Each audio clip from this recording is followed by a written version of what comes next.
Well, hi, everybody. Welcome to the Weekly Word Live. It's Thursday, July 30th. I'm glad to be talking with you. I've been away for a few weeks, and I miss you guys. I hope that you missed me too, but I'm glad to be talking to you, and I'm excited to get back to, I don't even want to say normal, but I'm excited to get back to teaching on a Sunday and all that. Now, I wanted to just come online and do an update because a lot of people have a lot of questions about what's happening with LifePoint in the next few weeks or the next month or so, and I'm going to address those things. But before I do that, let me just point out one thing that's happening tonight at 7 p.m. here on YouTube, or if you're watching on Facebook. We're going to do a conversation with Joel and Bethany Potter. They are missionaries with an organization called Ethnos 360. And Ethnos 360 is a great missionary organization that strives to translate the Bible into the heart language of people all around the world who do not have the Bible in their native tongue. And they're a part of that mission and ministry, and LifePoint's been supporting them for maybe like a year and a half or so. But they've taken a step back from ministry and actually changed focus, pivoted a little bit in terms of what they're doing in Ethnos 360 in order to raise awareness and raise some support.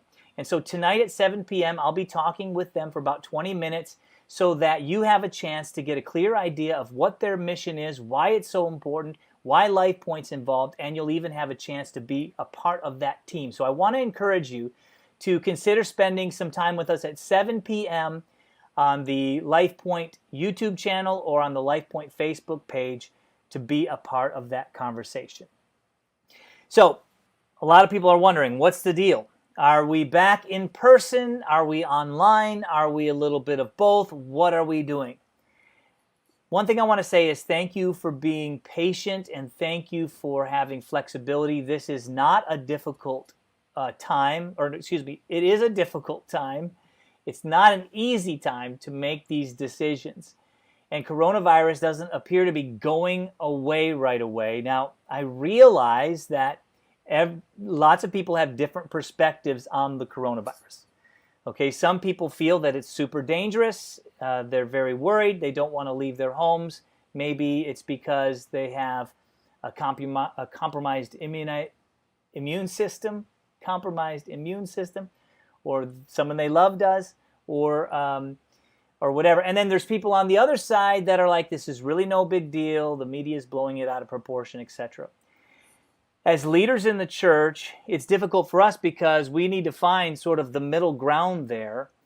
And not because we're trying to please both sides or not because we're trying to avoid a political statement or whatever, but because God has entrusted the leaders of the church to keep the church safe. And in this pandemic, that's not an easy thing to do. Information comes in daily about what we're supposed to do. So for the next month, we're going to go ahead and stay online. Now, I know that might be disappointing for some people because they want to get back together, and I understand that desire. I want to get back together too. And this is not just playing it safe. It's not just, being fearful. We're trying to be diligent. And it's difficult, honestly, right now for us to staff a complete service, a complete in-person service. It takes between 10 and 14 volunteers between the video team, the sound team, the media team, ushers, greeters, all that. And many of those people aren't comfortable being there. So it's sort of difficult. And even myself, I can't be in the building for the next couple of weeks because I've been exposed directly to somebody who tested positive for COVID. So I'm supposed to be quarantining myself for a little while.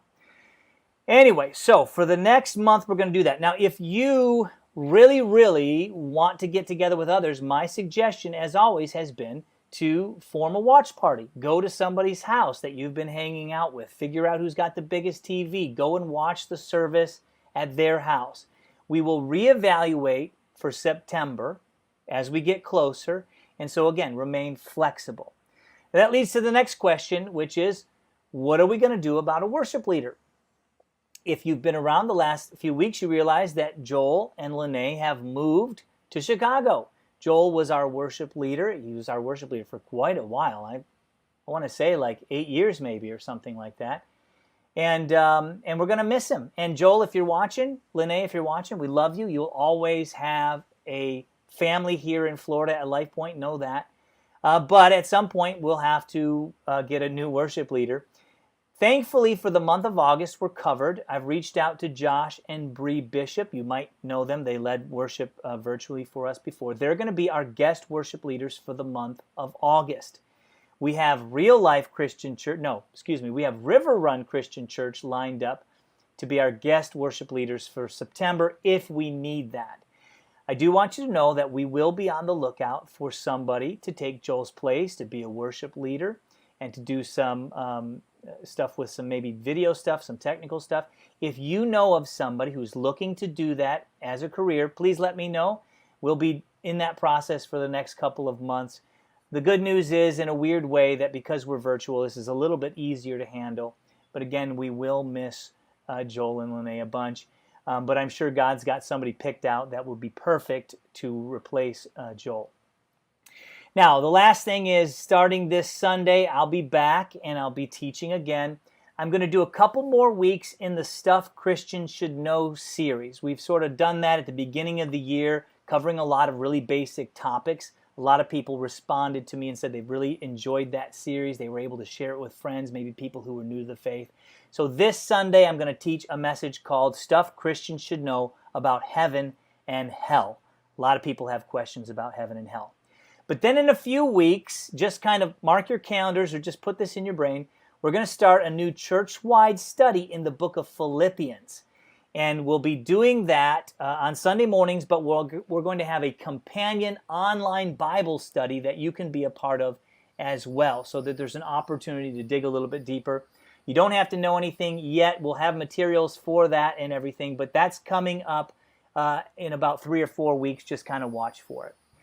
Well, that's all I have to share with you guys today. Thanks for checking in. I'm not able to see your comments and things, but if you have comments and questions, you can leave them in the comment section on Facebook or YouTube. You can also reach out to me at my email address, which is phil@lifepointchurch.com, or always you can call the church office at 407-327-6468. If you have questions, if you have comments, if you have concerns, we would love to hear them, and we would love to hear, your perspective. But until then, God bless you guys. We'll see you later.